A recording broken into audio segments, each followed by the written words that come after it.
Hi, everybody. Welcome to today's episode. And before I start, I really want to take a minute to thank the 𝗲 Network for sponsoring us today.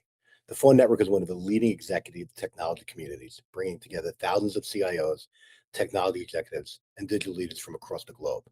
Through conferences, executive forums, leadership events, and peer networking, they help connect technology leaders with innovation ideas, trusted partners, and valuable relationships that drive business transformation.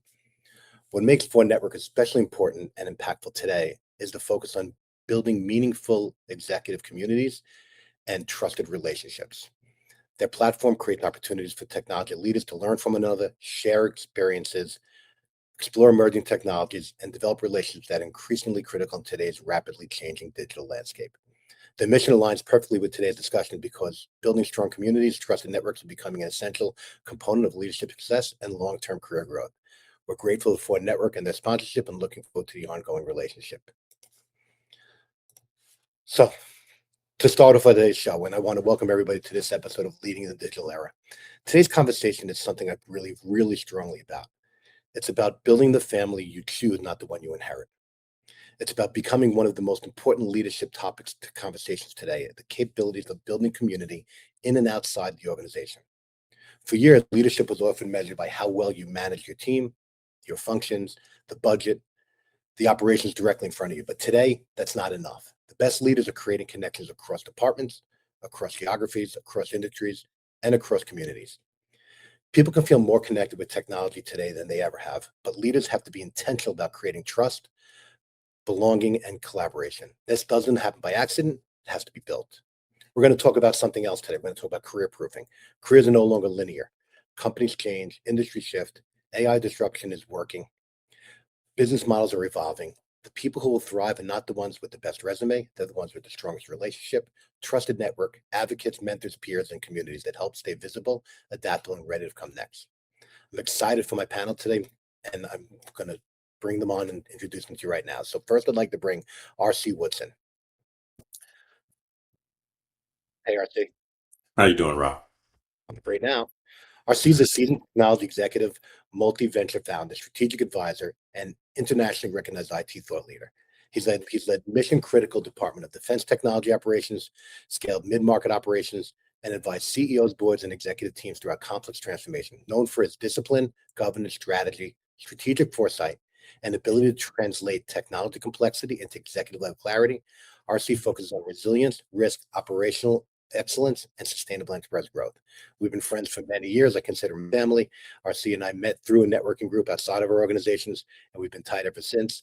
While 𝗓𝗏 might be the last guy I met in New York, we don't let the distance stop us from connecting regularly. I truly love this person, and I'm happy to have him join us today. Rob, thanks for having me. I really appreciate it.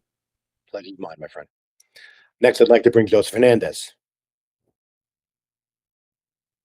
Welcome, Joe. Thank you, Rob. Thanks for having me. Aside from being my twin brother, Joseph Hernandez is the Chief Information Officer at 𝗲𝗄 and President of the CEO Council of South Florida. With more than 20 years of experience across aerospace, media, and financial services, Joseph leads enterprise modernization, intelligent automation, cybersecurity, and data-driven transformation. At 𝗲𝗄, he's expanded the role of technology as a strategic driver of growth, operational efficiency, and enterprise resilience. Beyond his CIO role, Joseph serves on boards, industry councils, advancing digital transformation, AI adoption, workforce development, mentorship, and scholarships across the technology community. As 𝗓𝗏, Joe and I met many years ago through another community and not through an organization we work at. And our relationship has evolved into spreading, joining, collaborating across many communities. We just got back from helping build a conference in Mexico. And I look forward to many years with my other family member who I love very well. And I'm happy you can join us today. Joe, I appreciate you. Absolutely. Thank you, brother. Appreciate the kind words. My pleasure. Next, I'd like to bring Timothy Jackson. I'll start Timothy off with letting know that Tim and I are new family, and we've been introduced by a very good friend, Jen Case from Infotech. When I talked to Jen about this panel, Jen said, you need to ask Tim to join us, and Tim said yes before he even read the email. That's friendship and connectedness. Tim L. Jackson is the Senior Director of IT Operations Service Delivery at Noble Corporation in Houston, Texas. He brings more than 30 years of IT leadership experience across operations, infrastructure, application development, and cybersecurity. He previously served as the CIO of Diamond Offshore and has been a frequent speaker in panels, technology leadership events. He's also active in workforce development, supporting IT training and career pathways for veterans and underserved communities.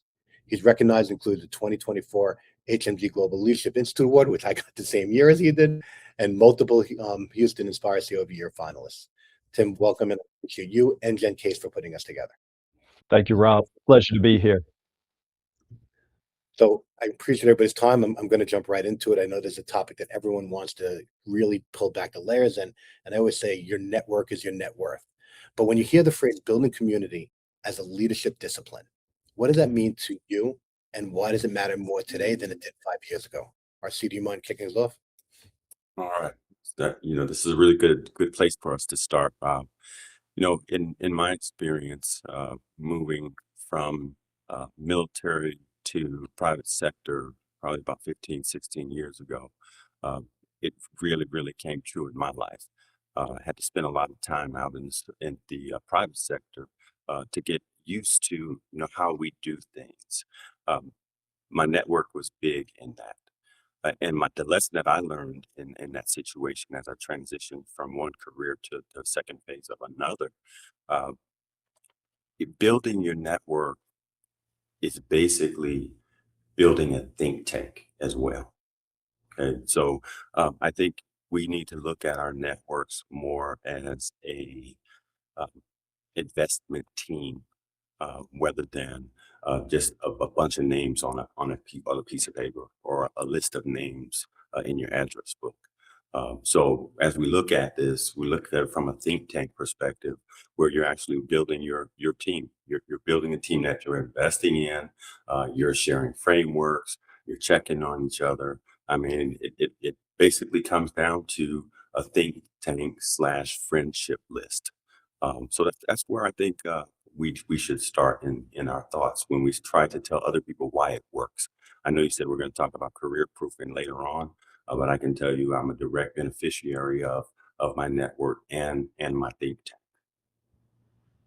Okay, thank you. And before we jump over to Joe, I love the fact that you use team. There's a great book, Lead Authority, that talks about identifying your team both in and out of your organization, and you never know where your team is. So build your team across borders. I love that. Thank you. Joe, I'd love to hear your thoughts. Yeah, absolutely. I mean, great way to kick it off, RC. And, just as we were talking about previously, it's all about intentionally creating those connections that don't exist naturally, especially in the space that we're in, right? You talk about this, right, Tim? It's great to meet you on this. Understand you're now part of the bigger family that we've built. Rob and RC and I, we see each other. It feels like more than we see, some friends and family at times, right? And it's about being intentional and going out there and building those connections, because leadership, especially in technology, used to be about building teams and building systems, and today it's more about you know building and creating that connection between people and ideas and the expertise that happens across these organizations and across these communities. So I echo RC's sentiments. I'm a big proponent of building that personal advisory board. Rob and RC for me are two people that there's challenges I face professionally, and Lord knows they're very familiar with it. If I've got a personal question at times, I'll reach out to them and ask them. So, you have this advisory board as we sit at Infotech, ready to go to Infotech now in a couple hours, where we talk about having that research and advisory. You can do that within your own communities, and it doesn't have to be limited to what we do on a local level. It's just about getting out there, saying yes sometimes to these connections and expanding your horizon. Joe, I appreciate that. Tim, I'd love your thoughts. Yeah, it's invaluable to have, as Joseph called it, advisory board. I'm going to steal a term that I heard from a colleague, your own personal board of directors, which I absolutely loved. And I always tell the group that I mentor that if you're picking mentors, remember it's just one data point. That's not always that one person that's right or wrong. My personal story in oil and gas, as RC and I were talking off backstage, was coming from oil and gas company. There is a lot of mergers and acquisitions that I've been through, and I see RC shaking his head. He probably knows where I'm going. You just never know where your next job is coming from. Right. And the oil and gas community is very small here in Houston, but it's also very large. And if you make those great contacts, you just never know where your next opportunity is going to come from. So invaluable, invaluable to have that community. Love that. So we talk about a lot about employee engagement, but sometimes that becomes a survey or an HR metric. Or how do leaders move from measuring engagement to actually creating a culture where people feel connected, valued, and part of something bigger? Tim, why don't we start with you this one? Yeah. So when it comes to employee engagement, I'll say this: that metric that they measure you by is only a good it is only as good as the numbers on a sheet of paper. I'm gonna delve into a topic probably a little bit early, but AI. When we talk about AI and how AI can assist you in making decisions. There was a conference I was at recently, and they said, AI is never, you don't have to tell a human not to touch a hot stove. AI has never touched a hot stove. So it's learning. That engagement that you get with AI it just can't beat that human interaction that you have, that engagement with a human that has felt your pain, that has been in your position of losing a job, has been in your position looking for another job, able to empathize with you where AI can't do it. So again, that we look at the human touch and the human engagement that's involved with interacting. Can't beat it, folks. Can't beat it. Beautiful. RC? We're talking about leadership and networking and things like that. One of the things that we normally follow in our careers is some type of standard, or where we say, oh well, we're IT, or we're a certain function, and these are the meetings that we should have, these are the reports that we should have. But what I found is, for where we are in our careers, and most of the folks that are watching this, it's you have to lead intentionally, you have to lead with executive value in mind. I've failed in situations, and I've succeeded in situations. So, when I'm speaking, it's like you look at it from, Joseph, this one, the scrapes, cuts, burns, and bruises. Once you get the scrapes, cuts, burns, and bruises, you can have a few different conversations.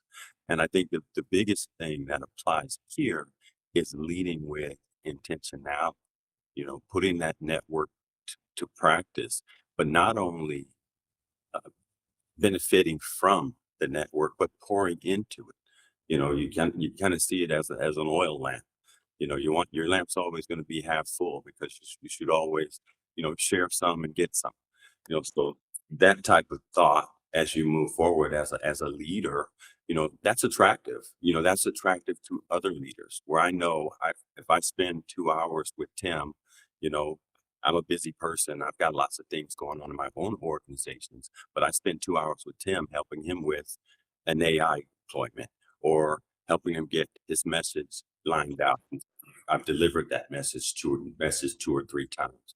Therein lies the value of being a part of a network, but also supporting that network with your investments. Thanks, RC. So, Joe, before I turn it over to you, I'm going to add a little bit of flavor to what I'm asking to bring back here, though. But when we're talking about here in culture and how people feel valued, connected, and part of something bigger, we sat at dinner the other night. You're showing me pictures of events you've taken your team to, right? And think on to help broaden the decision making that you're making for your team across the whole organization. Can you talk to me about how and why you do that as part of this culture component? Yeah, I think as we were talking, and thank you for highlighting that. As we were talking, the other day, is for me, engagement is something that I measure after the fact. What I focus on is the connection, right? That's what I like to be, because at the end of the day, people aren't committing to necessarily an organization or an industry, though that does happen. But what we find in tech so often is people are committing to a larger purpose. They're committing to a team. They're committing to leaders and management that they trust. They're putting their pathway into someone else's hands. So I think it's important to build that proactively. And, you know, the way I kind of break it down is understanding, you know, people want to know, do I matter here? Do I matter to this team? What's my role? Does my work matter? Because that's, you have to separate sometimes the work from the individual, and we have to make sure there's space for everybody. And does this person and does this team and organization care about my success? So I think it's about showing up consistently and being able to build that kind of culture within the team that allows people to now be engaged once you have the connection. So to that point, you know, it's making sure that not only us as leaders have exposures to networks, to great networks like this, but encouraging, you know, our teams to go out and do the same, right? In my absence this week, you know, you guys all know very well about my interns. I'm very proud of that. I have a partnership with my alma mater, Florida International University. I've built a pipeline of interns that come through the Breakthrough Tech program for a couple weeks.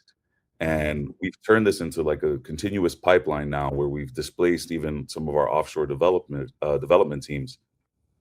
And this week, one of the byproducts of that program, who now works for us and is now managing new interns through this cohort, or a new cohort of interns, is on stage this week presenting the product that they've built over the last 4 weeks.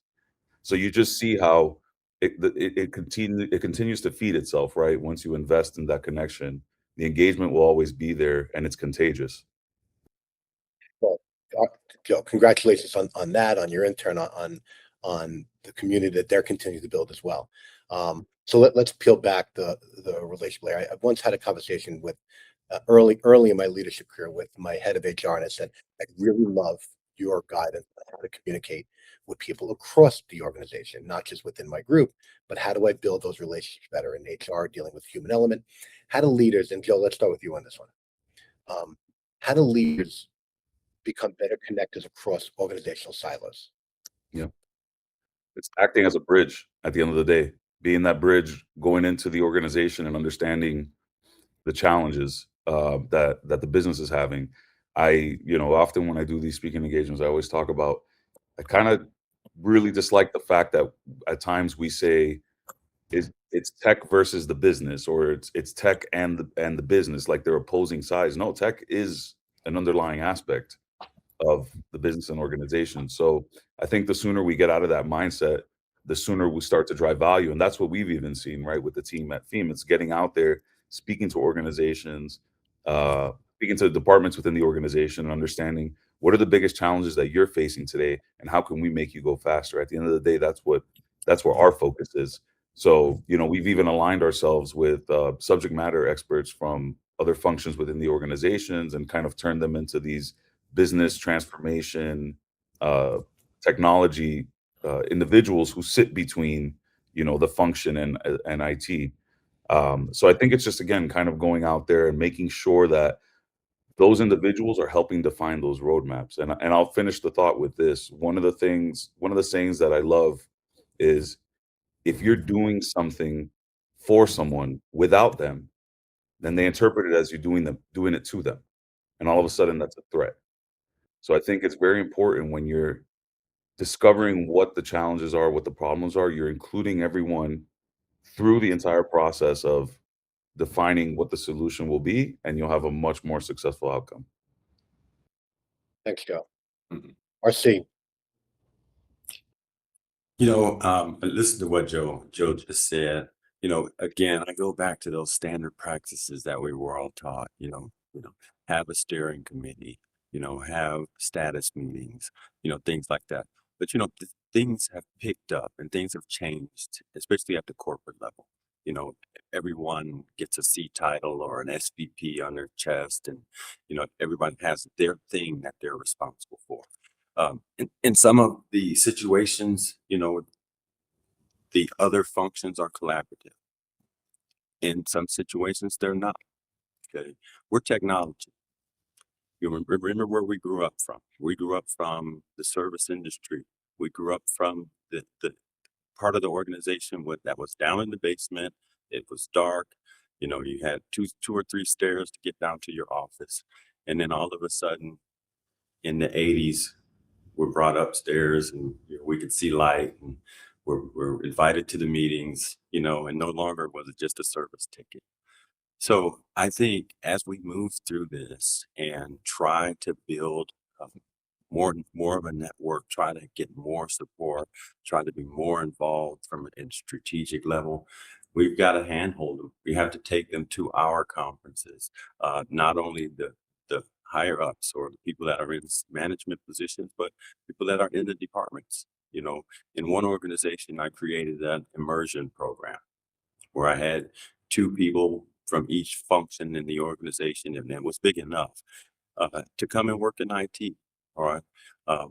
2 or 3 times a year, I would take other executives that were outside of IT to technology conferences and sit them next to me and say, okay, there's someone else saying exactly what I said 3 weeks ago, but you're taking notes here.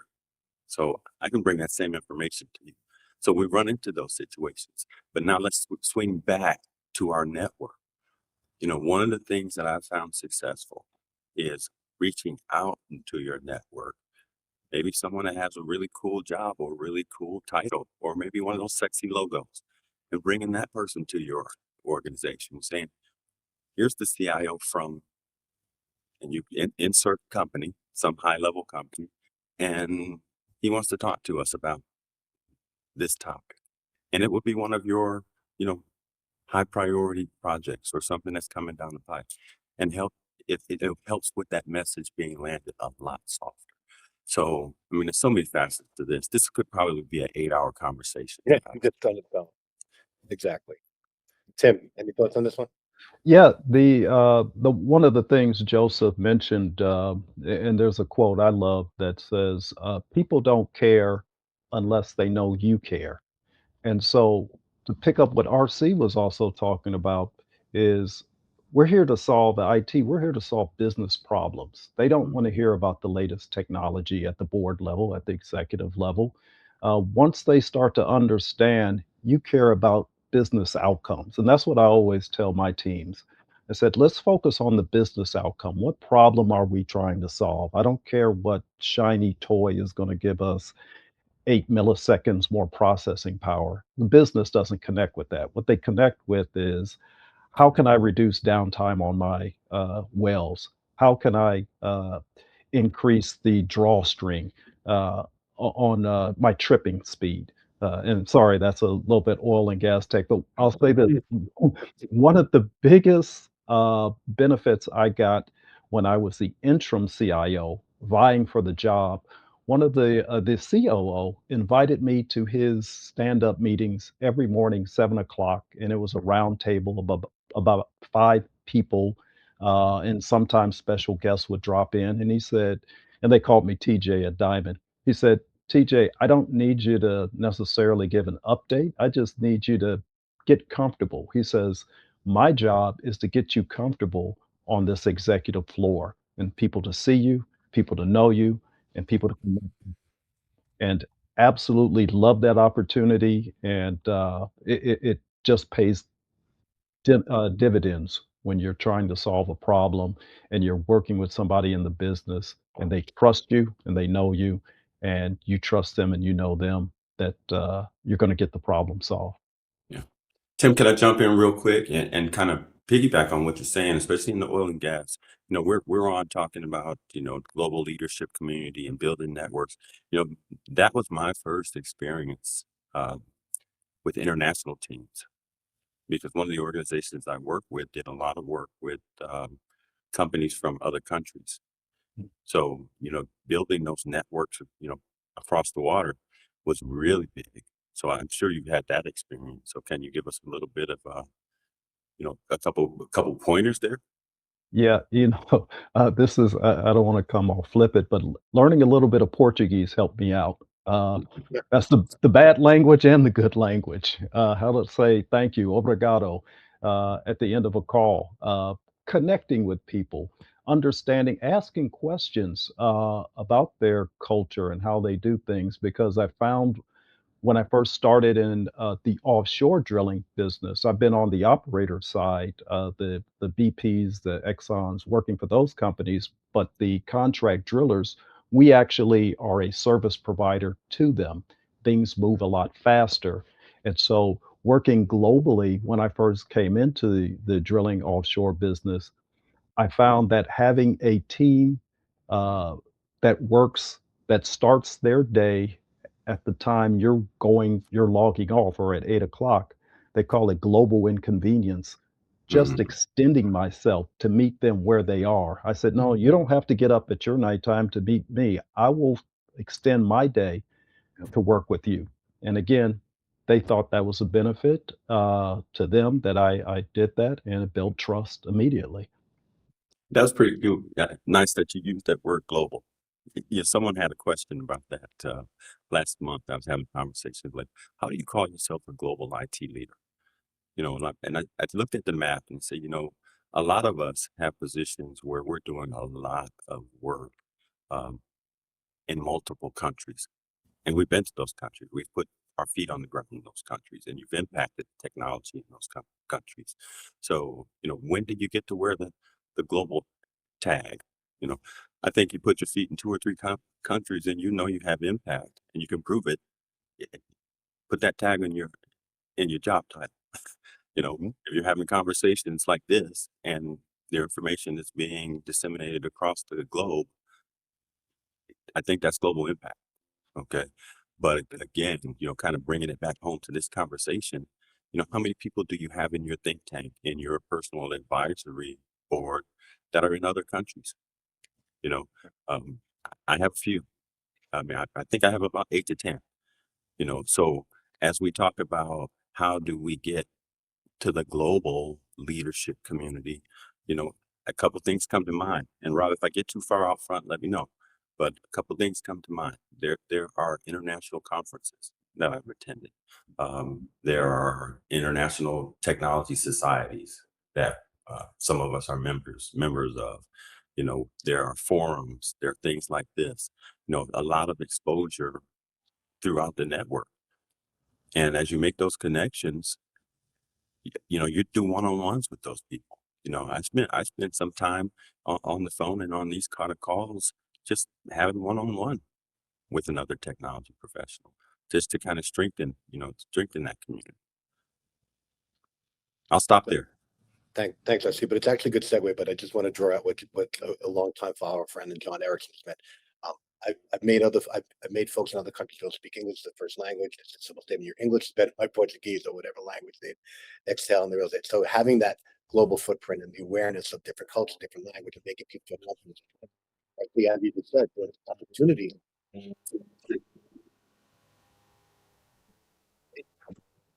But it's live TV. There are opportunities to help global. Back here. Is that only me? All right, gone. But I'd like to bring that to the next question, obviously, because there is a difference between collecting context and building a real community, right? So what separates transactional network? And you started hitting on, you set up a Zoom to start that relationship, right? But what separates transactional networking from meaningful relationship building? And how do you drive that continued value? So RC, do you want to pick that one up quickly? Mine happened professionally first, just based on my position. I was the enterprise CIO with subsidiary companies in my last 2 positions. So just mentoring, IT managers that may not have been in the career field for a while, and then that extended out um, to my professional network, to where I literally call some of these guys my mentees. I've got people that address me as their mentor. And then I have, peers that are on my level that, that we have a brotherhood, so I think it extends through the relationship. When I was in the military, because I grew up in military IT, one of the things that we always said and we always practiced is, you know, we can give you a certificate, but until you get into the fight with us and go on a couple missions, we don't hug you until we come back from doing something together. And I think, that extended out into my private sector career. I like working with people. I've never addressed anyone that worked in my position and said, "You work for me." Sit down, you work for me. I've always said, you work with me. What do we have to do? Here are our tasks. What do we need to do? At a point, I'm only responsible for advisement and resources. All right. But at the end of the day, how often, how many times do you do that before you can actually look back and say, "Hey, I've built a team.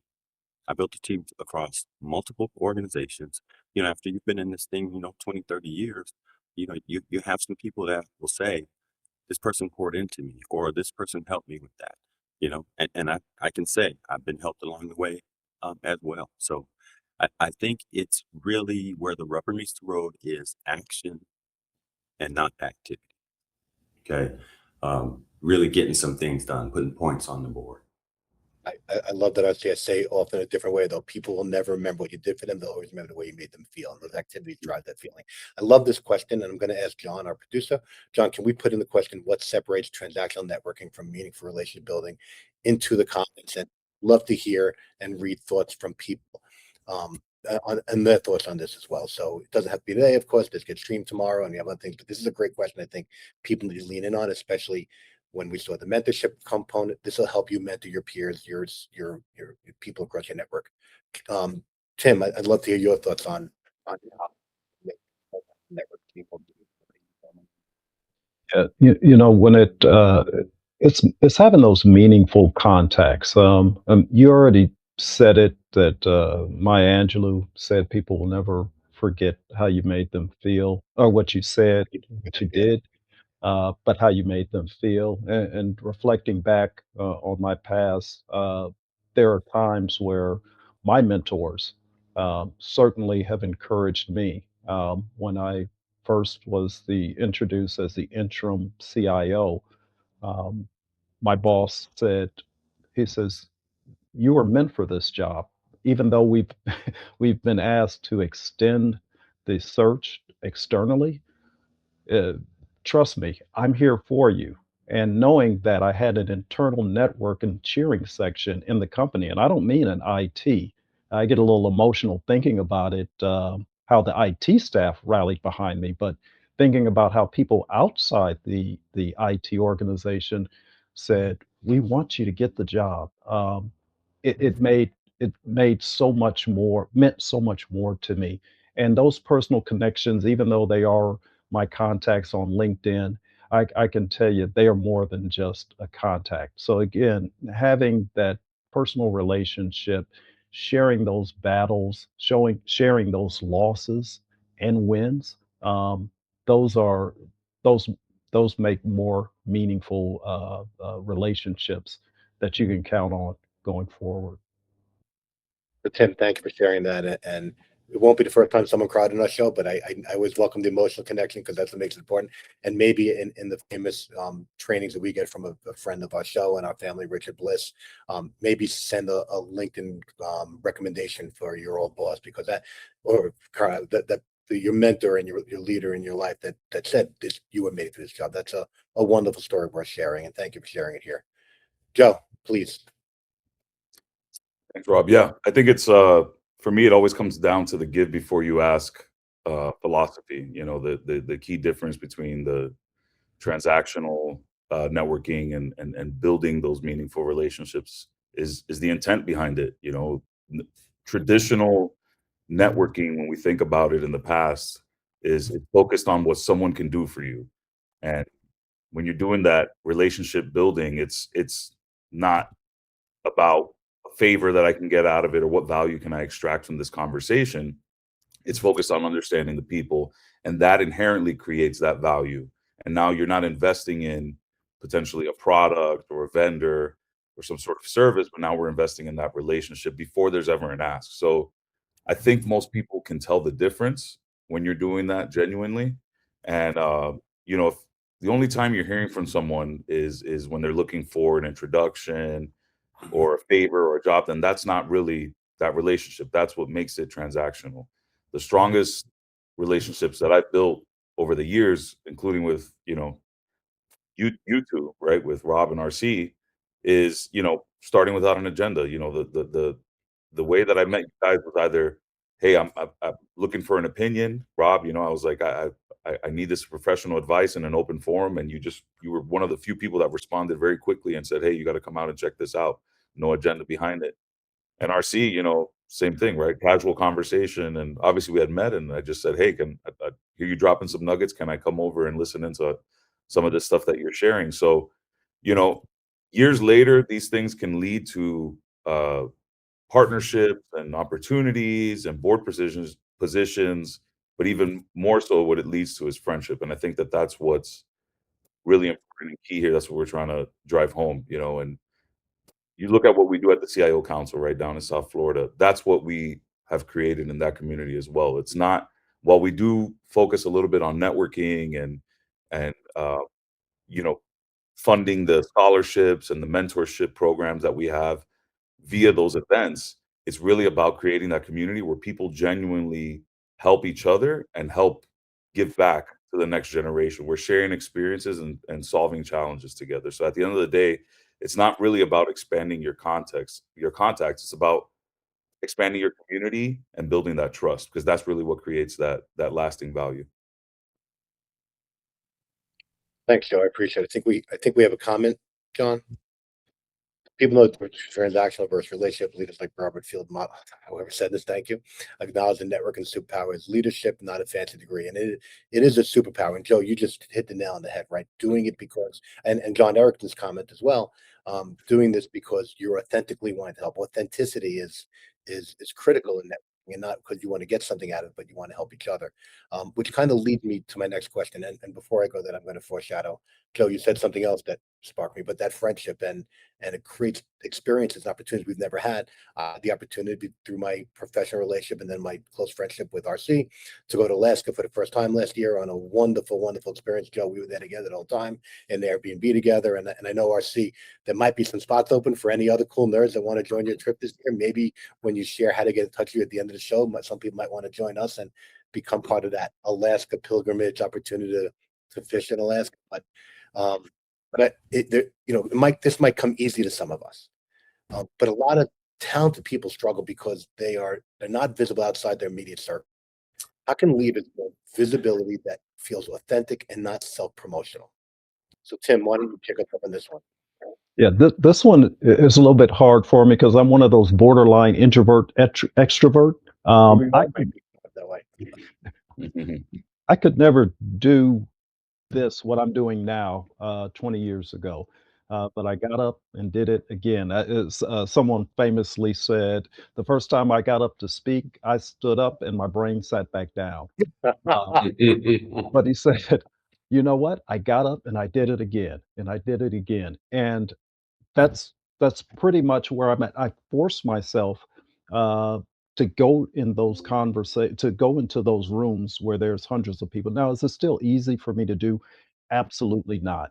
But the more and more I did it, the easier it became. And so, one of the things I encouraged everybody is to stretch yourself.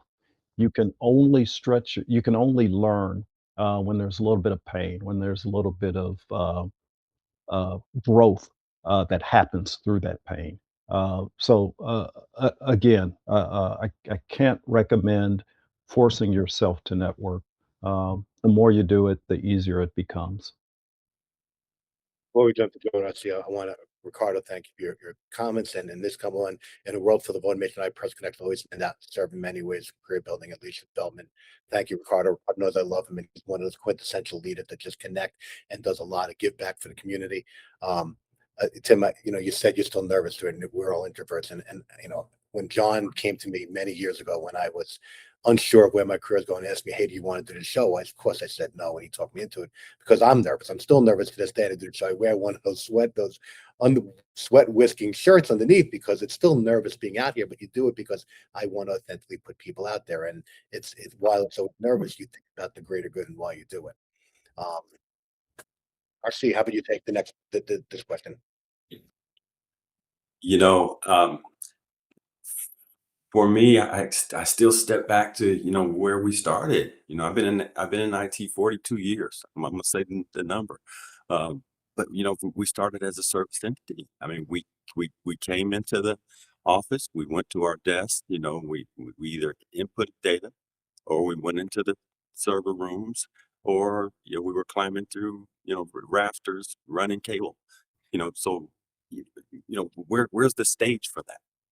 As you move through your career, uh, when it was a service function, you didn't have to give briefings. You didn't have to go meet the board. You don't weren't, afforded the opportunity to go to a conference. So a lot of us, as we mature through our careers, we start having these experiences, and then we feel uncomfortable in those situations because, for the first 15 years, 10 or 15 years of your career, it was an office or a cubicle. Um, so I think that one of the things that I would do, because I would realize that in my conversations with my peers, is we would bring, folks that were on the I wouldn't call them workery level. It's just, those people that are working and actually in the operations, and show them what we do. Why it's important to come downtown to go to a local conference. Come go with me. So that you can see what it looks like to meet other people who are driving IT. So that you can meet people that are up and coming. So when you get to the point where you're in a leadership position, you get that first IT manager position, you already know people in other organizations. So I think that's the networking incubator. To get people used to talking outside and literally putting them in front of folks. My first speaking engagement in the private sector, um, I was nervous because nobody had uniforms on it. They didn't have to sit there and listen to what I had to say. It was different when you had a uniform on. Everybody had to sit there and they couldn't leave. It was captive audience. You get out here and you put this stuff on, anybody can walk out of the room at any given time. So it's a maturity, but it's also an opportunity to not only learn from each other, but actually build that network. I still call it my think tank. You know, um, to finish my comments here, I want to say this: without my network and the people that I know, okay, and it's a two-way street of them helping me and me helping them. I would not be in some of the rooms that I'm in right now. And I'm literally pinching myself. In the last 3 or 4 months, I'm pinching myself as to some of the rooms that I've been invited into. And I 100% because of my network. Well, again, your network is your net worth. Joe, any thoughts on this one? Yep, absolutely. And that's one of my favorite sayings, by the way, Rob. I love when you say that. Your network is your net worth. When it comes to the visibility and doing it in a way that feels authentic and not self-promotional, I think it's complicated, right? I think a lot of people misunderstand that visibility. It's not necessarily about being the loudest person in the room or posting constantly on LinkedIn and social media and promoting yourself. I think the most powerful form of visibility is trust. And when people trust your judgment, your character, and your ability to deliver consistently, that's when they naturally start to think about you and put your name forward when those opportunities arise. So, kind of like what, RC was just talking about, when, that reputation that you have and you build within that community travels faster than that self promotion. That's really where you get into these positions where you're not relying on that constant self promotion. And the leaders who build the authentic visibility are the ones who end up creating that consistent value. It's about sharing what you're learning, helping others solve their problems, mentoring, connecting people. Rob, you're one of the best in the business at that. And making sure that you contribute to your communities and organization around you. Lifting up others is I think one of the most selfless ways to gain visibility. And again, it's not about being the most prominent person on social media or being featured the most in content. It's about building that network that will then push you out there and build those opportunities for you. That's what gets your names. That's what gets your names mentioned in the room. And when I look back at my career, right, it wasn't because I was promoting myself. It came because someone was working with me on a project or had previous experience working with me, or they served on a board with me, or they participated in community initiative and solved the problem alongside me. And that was enough for them to recommend me. So it's a very different kind of visibility. One is attention and the other one is trust. Yeah, hey, man, if I could jump in. So, Yeah, of course. sorry, Rob. Quote Please. comes to mind what Joseph just said: "Service to many leads to greatness." I first Mhm. heard that, I didn't believe it. And then I started noticing, because I'm not, again, a person that likes to put myself out front, but the more and more I was encouraged and led to want to help others, I started finding out my cheerleading section was coming from the people who I was helping.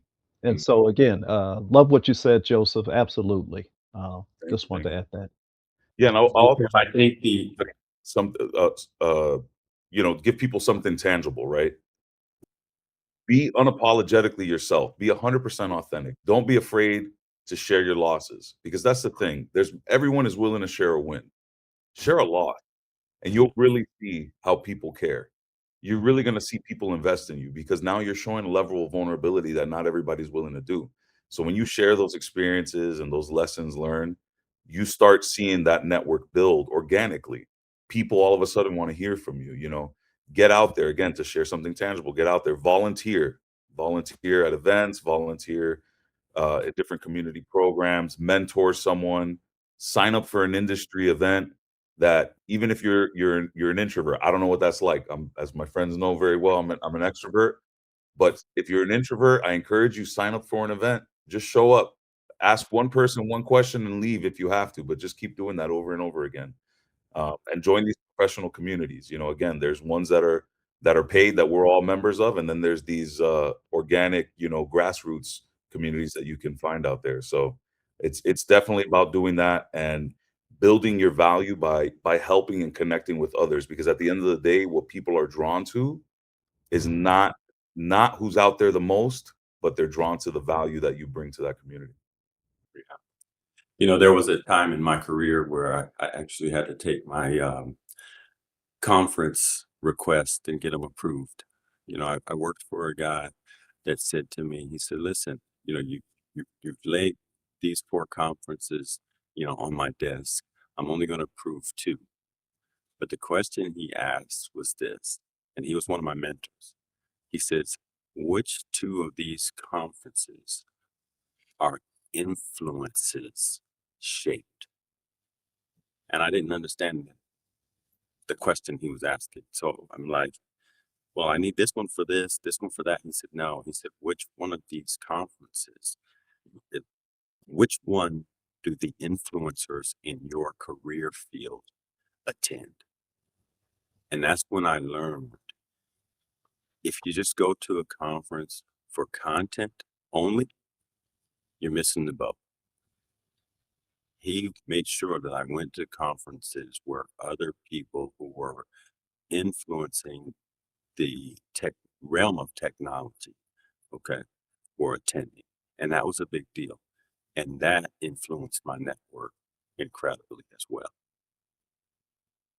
Guys, thank you for that. And as I knew this conversation would go, we got through a fraction of our questions, and we have to bring up our last one. The irony of it is, with our answer to the past question, you've answered the question to the last one, which was, for those who want to be more intentional about building a community, but doesn't know where to start, what's one action they could take this week? And you all just answered that, Joe. You gave a great answer. Please come back tomorrow and listen to the playback, and I'm gonna ask John to post that in the comments too, and maybe start a thread so everyone can help everyone. So I'm going to jump to another last question I had as a little bit of a backup. Um, and while I always often say, which I heard from a friend, AI is applied imagination, right? And it's about people and the man in the middle, or the person in the middle. I apologize.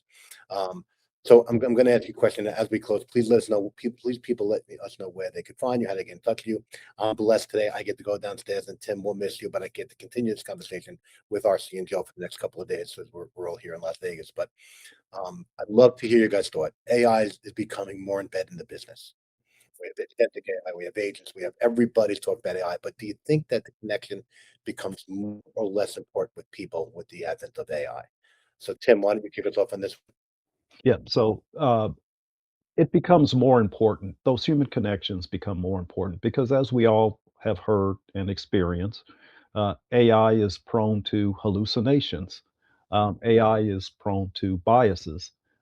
So the more and more you connect with people, um, AI will only tell you the answer you're looking for, but it won't tell you necessarily why, the context of what it's telling you, um, why it's important. You only get that from interacting with a human. You only get the background, the politics of the job that you're maybe looking for an answer. So again, if you're looking to AI only, you're going to lead a lonely life. The magic is in the connections, the human connections um, that exist. Thank you. And Tim, where can people find you? Oh, sorry, I'm on LinkedIn. It is I always got to look at it. It's link Tim Jackson 06 on LinkedIn. Thanks, Tim. Joe, you want to go next? Sure. Yeah. I mean, it becomes immensely more important. The more digital the world becomes, the more valuable authentic human connection uh, becomes. It increases, right? Again, as we've talked all throughout this uh, um, event, and the three of us talk, and I'm sure the four of us now will continue to talk. Always, it's about that community that we build and that trust.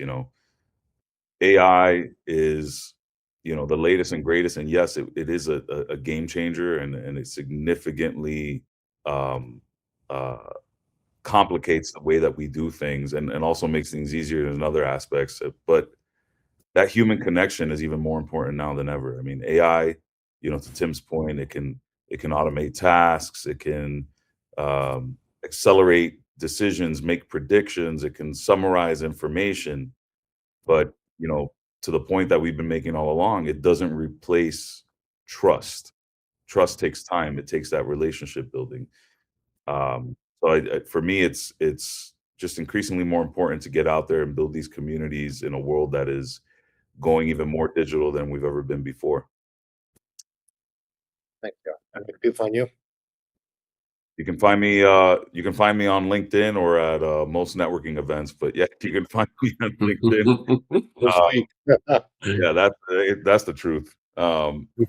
Joseph Hernandez. You can look me up either at the CIO Council of South Florida or at 𝗏𝗏𝘆, or feel free to drop a comment in the chat. Happy to connect with anyone. RC, please.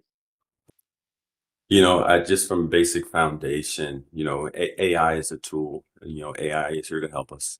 So what I see, and my advice to people who are just coming into technology, is find a space in data. Find a space where you're working with AI.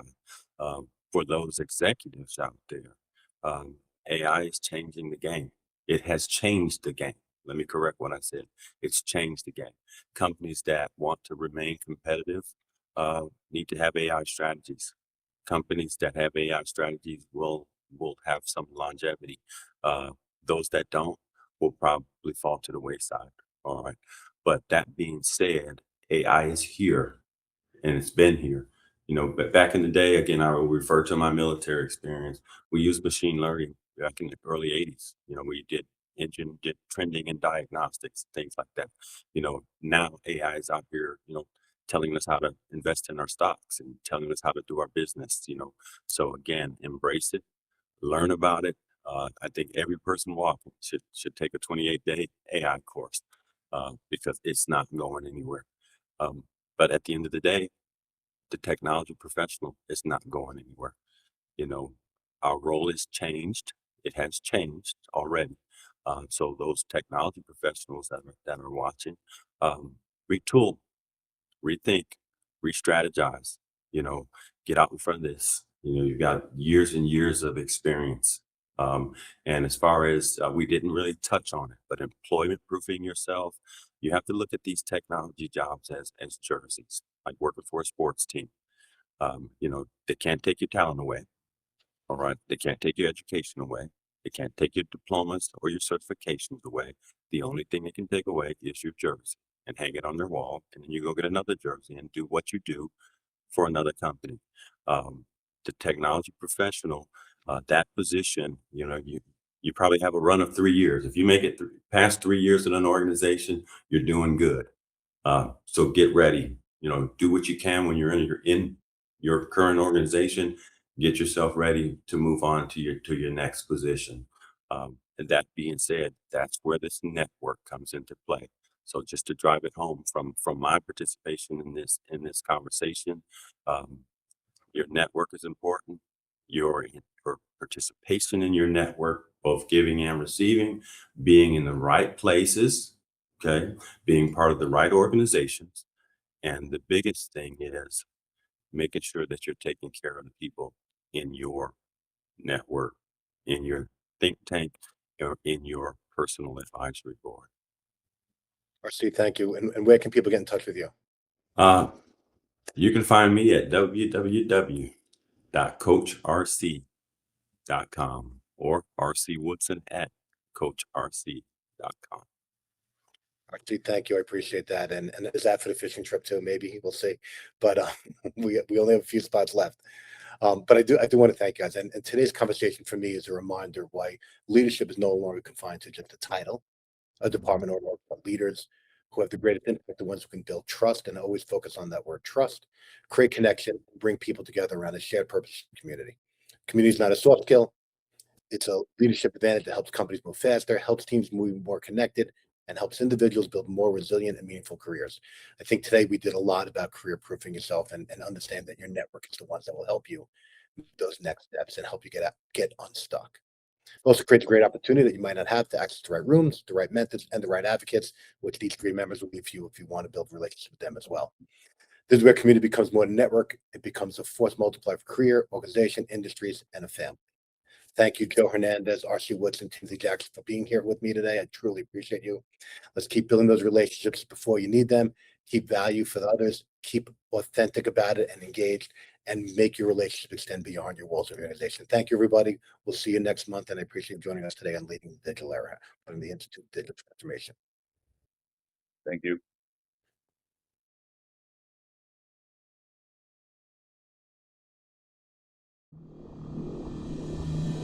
Thanks for joining Leading in the Digital Era, presented by the Institute for Digital Transformation and hosted by Robert Field. Look for new episodes coming to a LinkedIn live session at noon on the second Tuesday of every month. Can't join Robert for the live session? You can catch the replay anytime on our YouTube channel.